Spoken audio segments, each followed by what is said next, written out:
Rasuulli keenya sallallahu alaihi wasallam wanti inni jedhe dargaggeessi tokko dirqama fuudhuu qaba. Dargaggeettiin takka dirqama heerumuu qabdi jedhe. Wanni isiin heerumtuu maali?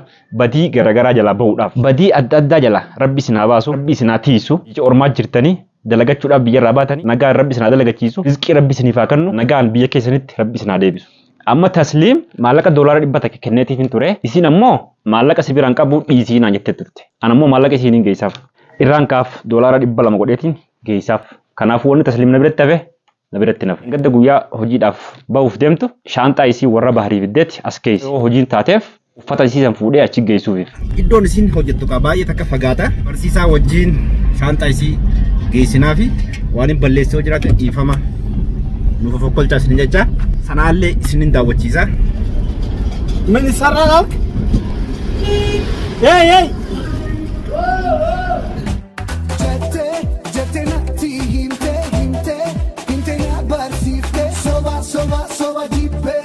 Assalamu alaikum warahmatullahi wabarakatuh. Ashama harka funni daawwattoota hordoftoota maatii channel koo jirra jirtu nageenyi keessan badhaadha. Salaamtaan kiyya kan onni irraa burqee iddoo isin jirtan maratti isin bira haga qabdu isinin jenna. Maalin deebitee dhuftee jechuun keessan hin oolamu. Wanni deebi'ee dhufeen kophee kamuu uffata tasliim. Dheengadda viidiyoo san keessatti dubbadheetiin ture. Uffata wasiifin fidaa'in jedheeni uffata naaf fidette maallaqas na biraa qabdi maallaqa kaniin kenneefii jira. Maallaqa isiisanillee kunoo. Maallaqa doolaara 100 kenneetiif hin ture. Isin ammoo maallaqa sibiraan qabu dhiisii naan jettee turte. An ammoo maallaqa isiin geessaaf. Kanallee kunoo irraan kaaf doolaara 200 godheetiin geessaaf. Kanaafuu wanni tasliim na biratti hafe na biratti nafne. Gadda guyyaa hojiidhaaf bahuuf deemtu shaanxaa isii warra baharii fiddeetti as keessa. Maaliif akka yoo hojiin taateef uffata isiisan fuudhee achi geessuuf. Akkuma beekamu ijoollettiin biiziidha baay'eedha. Ijoollee yeroo takka irraa dhiquu, yeroo takka mana barumsaa geessuu, irraa fiduu, nyaata godhuu fi uffata isaanii miicuu karattiin yeroo baay'ee biiziidha. Dhalaan jireenya isii keessatti maallaqa dhabuu hin dandeessu. Waa baay'ee bibbitatti. Waan ifiin diddiimeessitu, waan ifiin daddaalacheessitu, waan ifiin gurraacheessitu kana bibbitatti. Amma uffata isii fuudhee maallaqa isii fuudhee fi geessuudhaaf deema. Kanaafuu nafaana turaa daawwattoota hordoftoota keenyaa isiniin jenna. Shaanxaa isiitillee isiniin garsiisa. Kunoo daawwattoota hordoftoota keenyaa akkuma argaa jirtan uffanni tasliim isiin asii qabdu uffata kunoo kana. Guyyaa hojii deemuuf deemtu mana baharii fiddee as na bira keeyse yoo hojii naaf ta'e naaf fiddaa naan jetteeti. Uffata isii as na bira keeyse. Waldinnee jedhee waanin dura waadaa seeneef guutuuf hin didu. Ijoollee eessatti dhiifteeti uffata isii fuutee geessitaa fi jechuun keessan hin oolamu. Ijoollee nama guddaa takkaa jira biyya teenyaa naannoo keenyaa jechuudha. Amma isii nama guddaa san fideetiin mana kaan ijoollee keessa jirti. Kanaafuu ijoolleen humaan taatu namni keenya koo beekamu yoo walitti aare yoo wal lole namni duraan wal jaalatu jechuudha. Waan hin taane fa'aa hojjeta. Gadi banii aariidhaan miidiyaa kanarrattis haa ta'u ka miidiyaa fayyadamus miidiyaa irratti waan hin taane hojjeta. Ka miidiyaa hin fayyadamnes alkallattii waan hin taane hojjeta. Kanaafuu anaa fi tasliim wal dhabnee wal lollee walitti aarree na jibbitee na dhiiftee jedhee waan hin taane tasliim irratti yaadooni. Maqaan taane sirran kaa'u qulqulluudha mucattiin maashaallah. Akkuma beekamu namni wal lolee waliin faarsuu jette Oromoon. Anaaf isii waliis hin lolle.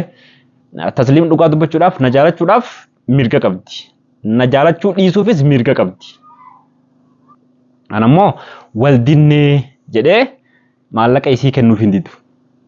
Waldinnee jedhee waanin dura waadaa seeneef guutuuf hin didu. Uffata isii fuudhee isiidhaaf geessuuf deema. Namoonni keenya yoo wal lolan maqaa wal gurraacheessu.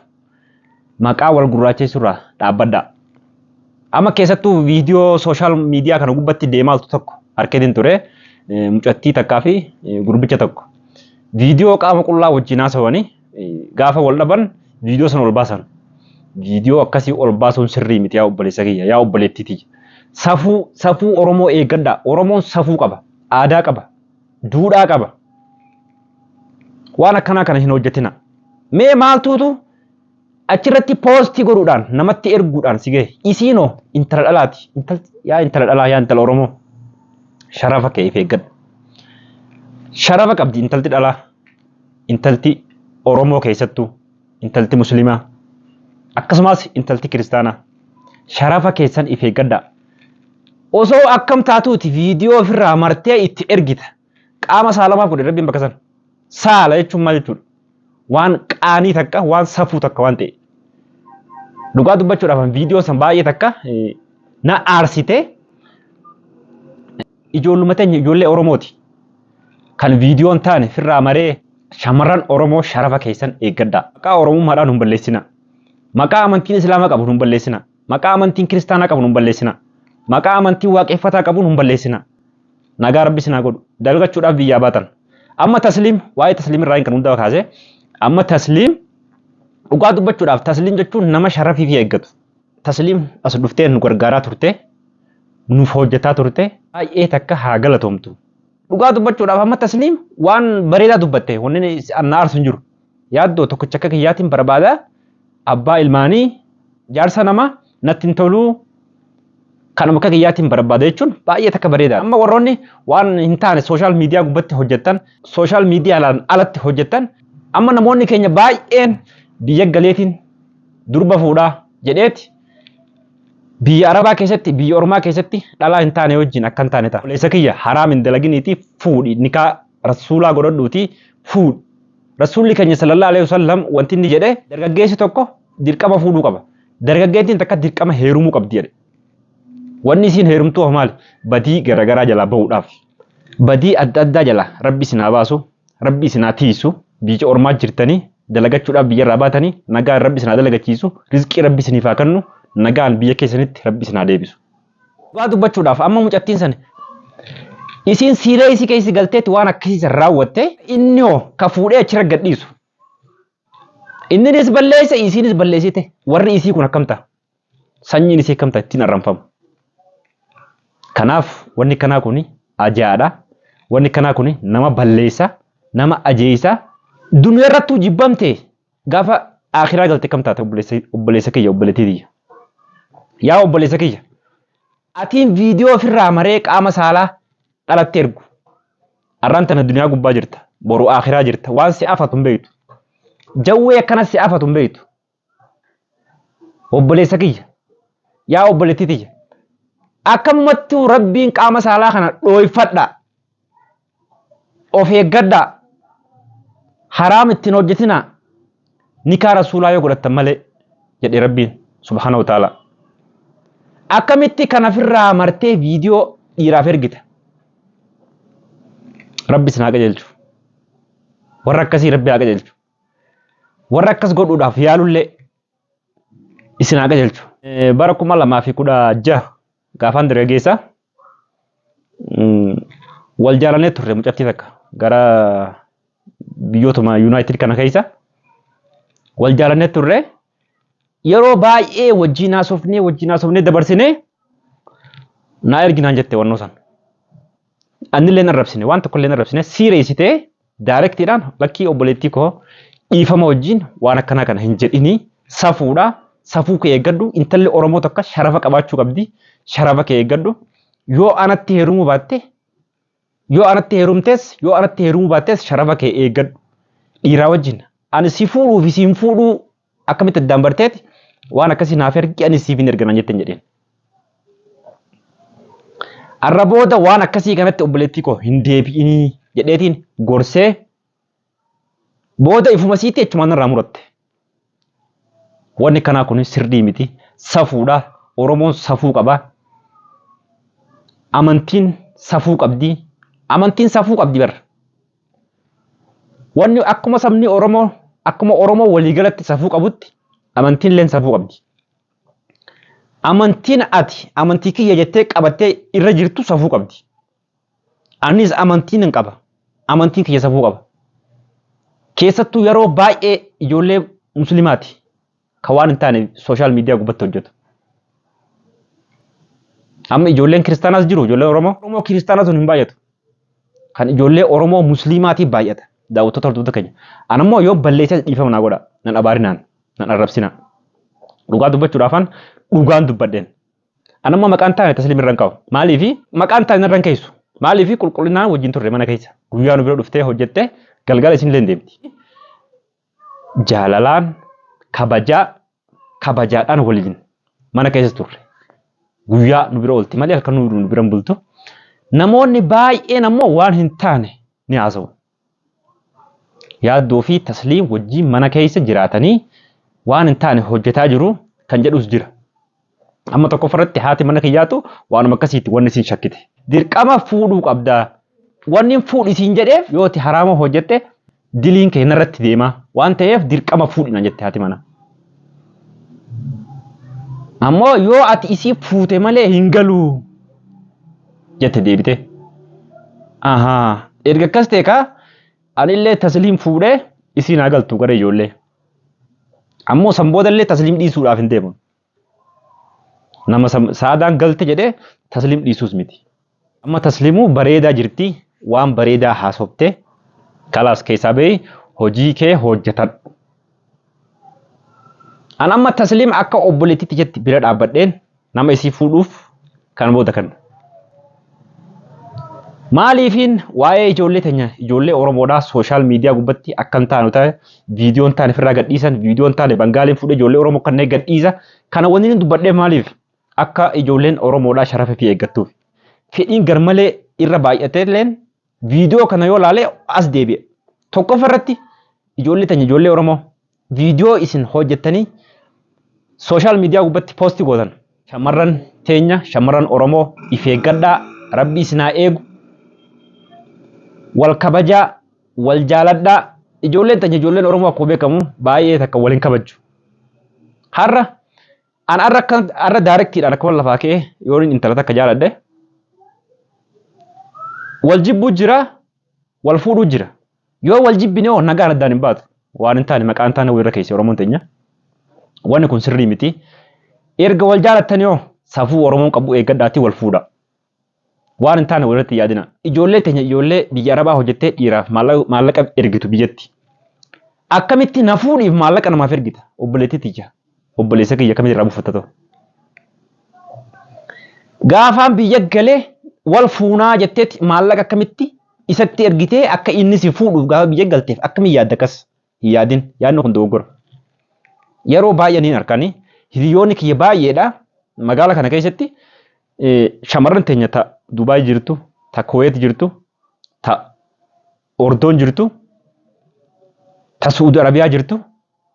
Asuma ta'anitti osoo waan tokkollee hin cinqabne, osoo waan tokkollee hin hojjenne maallaqa irraa buusanii nyaatan. Gaafa galtee, gaafa biyya gallee wal fuunaadha. Kaayyoon isaanii kun sirrii miti.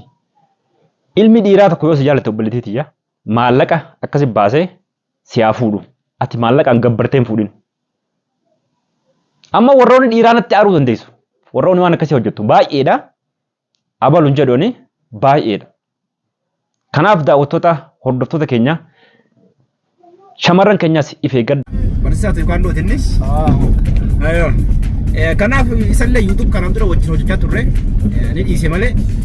Hindis natti deebi'eedha. Daawwattoota keenya iddoon isin hojjettu baay'ee takka fagaata. Akkasitti barsiisaa wajjin shaantaa isii geessinaa fi duraanillee hojii isumaa geesse isumaa wajjin uffata geessuuf deemna. Achi booda immoo gara manaatti deebinaa tasliim keenya baay baay jechuun barbaaneeti. Gamanumaan daawwattoota hordoftoota keenya wanni balleessinee yoo jiraate waan hin balleessee yoo jiraate dhiifama nuuf fokkolchaas ni jecha. Lafti kaa baay'ee fagaataa sanaallee isinin daawwachiisa. Kun akkanatti deemaa jirra. Barsiisa yuutummaa dhiiftee rabbi jedhi. Yeromaaf alagaa biraa waan guddateef dhiise. Yeroodhaaf dhiisee ture garuu amma itti deebi'uudhaaf 2014 kana keessa yaadan qaba. Itti deebi'uudhaaf hawwii qabda? Barsiisaan Tiikaandoodhaa YouTube itti deebi'ee hojjechuudhaaf hawwii guddaadhaan qaba jedhee ture. Isallee kaasumaan wal baradhaa chaanela keetillee sirriitti ibsi. Odaa Wood jedhama. Wood kun afaan Ingiliffaati. Afaan Oromootti Odaa mukaa jechuudha. Afaan Oromootti nuuf haa deebisu yeroo biraatiifi.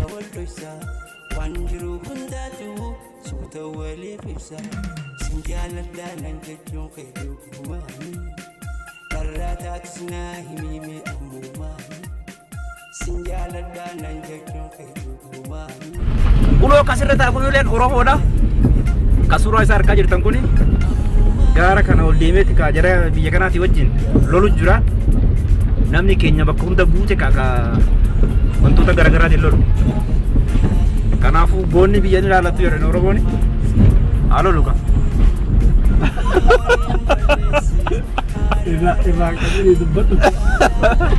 Garuu biyya ofiitiif lolu malee biyya namaatiif loluun Rabbi haa araaramu qabu. du'e wallaa jedhe du'e rabbi ramataa godhuuf erga duutiin oolle garuu biyyuma ofiitiif yoo lolaan irra bareeda ta'a.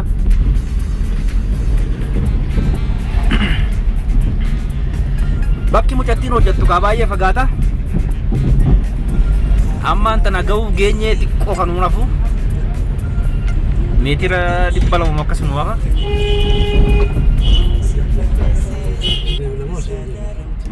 Karaa gabaabaan kan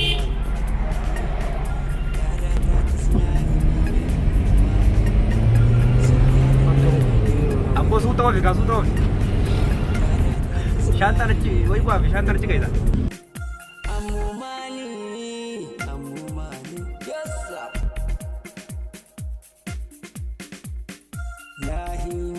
Jalatu nahimi wanuman sigodi nahimi yonin balese ararami jalala tabachungarimi jalala tabachungarimi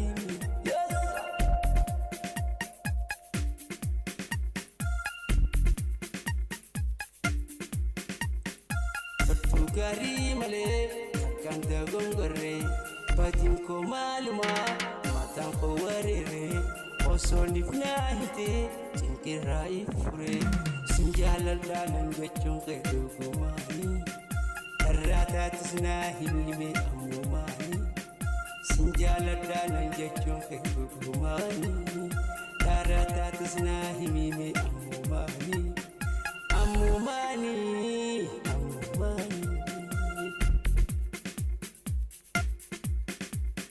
Nahimi jalatu nahimi wanuman sigodi nahimi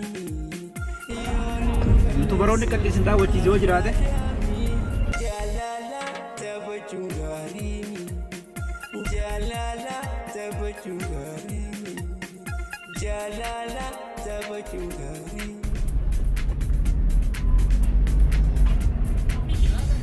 Habibi. Inde gare. Siso buntas pa.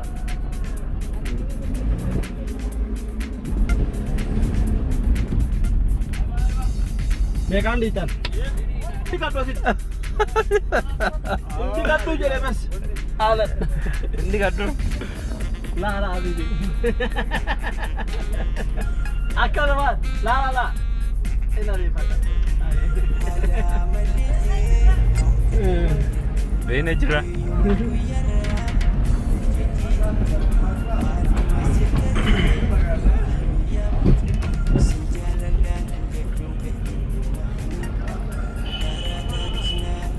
Enak sa khamsi. Kunoo bakka uffatallee daawwadhaa akkuma biyya keenyaatti uffata carqii taraa kan jedhamu lafatti naqamee gurguru biyya kanattis. Kunoo alaabaan keenyallee jira.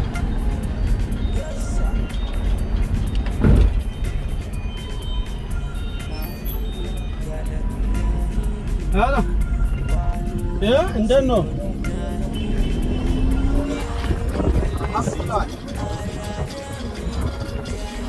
Apa mai tanya dulu.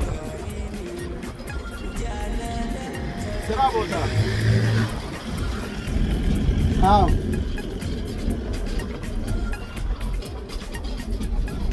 Ya? Hah? Meni sarang?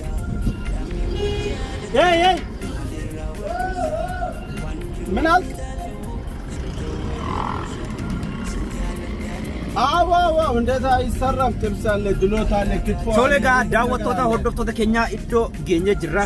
Iddoon kun iddoo kana kunoo fooqii isaanii kunoo la fooqii kana irratti amma shaantaa gadi buusee shaantaa maallaqa jedhettiin kennaaf. Kanaafuu hordoftoota daawwattoota keenyaa viidiyoon keenya asitti xumuramee amma viidiyoo biraatti walitti deebinutti kan turan. Baay'ee isin jenna Oromoo ko.